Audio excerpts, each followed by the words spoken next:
Tonight on BBC London News. I made £15 in 5 hours. Well, I've made zero in 7 hours. We expose the cosmetics chain breaking the law. Some of its staff earn as little as £2 an hour. They stress you every day, 6 days, 12 hours. You're under stress all the time. They're denied workers' rights like sick pay and leave. One expert tells us it's a flagrant breach of employment law. These are hard-working people being deprived of valuable employment rights, and it strikes me that it is exploitation. We expose a London company exploiting its staff, who in some cases earn the equivalent of £2 an hour. If you're employed, it's against the law to be paid less than the minimum wage or to be denied worker benefits such as sick or holiday pay. But our undercover filming shows how a cosmetics chain in the capital gets round this by insisting staff sign a contract saying they're self-employed. Lynn has this special report. BBC London's been investigating a company operating in some of the UK's most prestigious shopping locations. We found workers seemingly paid below the minimum wage and denied key work benefits. You made £15 in 5 hours. Well, I've made zero in 7 hours. In what's called bogus self-employment. You're working as a self-employed. Okay. This manager tells our undercover researcher that to work at her company, she must be self-employed. Because you are working in our company as a self-employee, okay? It's not like that's hiring. Yeah. Okay? Soap & Co, with no connection to other firms with similar names, sells skin products from the Dead Sea in outlets at the Westfield shopping centres and at their high-end Sakare stores in Covent Garden and Mayfair. We'd heard they were treating staff badly. Our undercover researcher Clara will go and work for Soap & Co in their Westfield outlet, and later in Covent Garden. She signs a contract to start work. Everyone that passes, just stop them, okay? You want to do them all the time, okay? So it doesn't matter who, just stop. Self-employed people should have the freedom to choose when they work, but here it's a mandatory schedule. From 11 to 21:30, yeah? From 9:30 to 20, yeah? You have the schedule, you will find your name as well here, okay?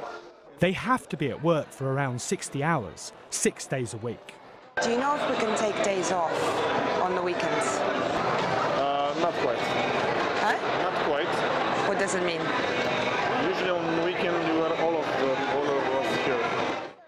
A self-employed person would ordinarily be free to do the work or not do the work on a given day. And that's not what we saw was happening here. And they're highly controlled, with penalties for not cleaning properly and using their mobile.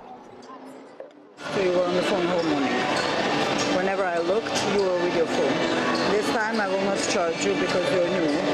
Next time I see you on camera writing a message back turned on the customers and you are on the phone, I will charge you like I charge them every time. Yesterday I took £15 from them when I saw them on the phones.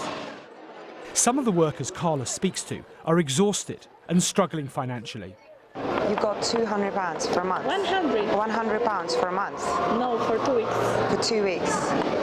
My lower back hurts, you know, everything, and I'm smashed by physically and mentally, and this is not normal.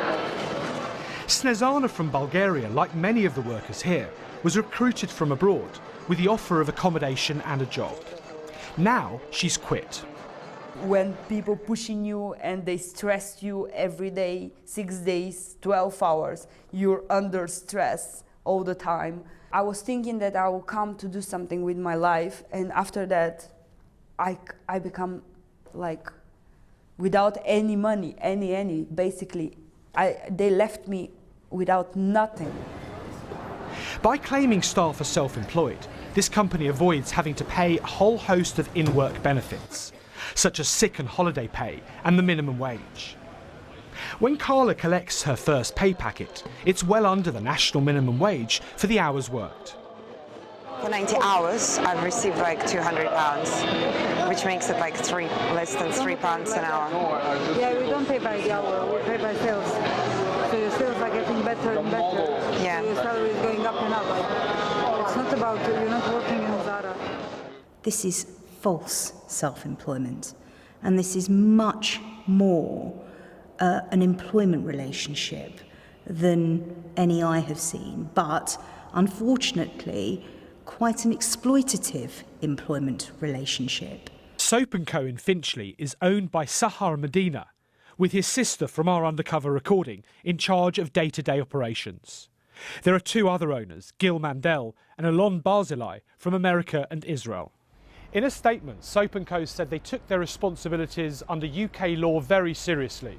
They said, "We are therefore extremely concerned to learn about the allegations made by some individuals about the company's working arrangements. As a consequence, we are reviewing those allegations and the implications, if any, regarding the employment status of those that work with us." We also asked these two managers about their understanding of the working relationship here, but they didn't respond. Hello, gentlemen. Gift for you. Soap & Co operate in London's top shopping locations. But there are big questions for customers of its skincare products over the working relationship with their staff. Lynn, BBC London News.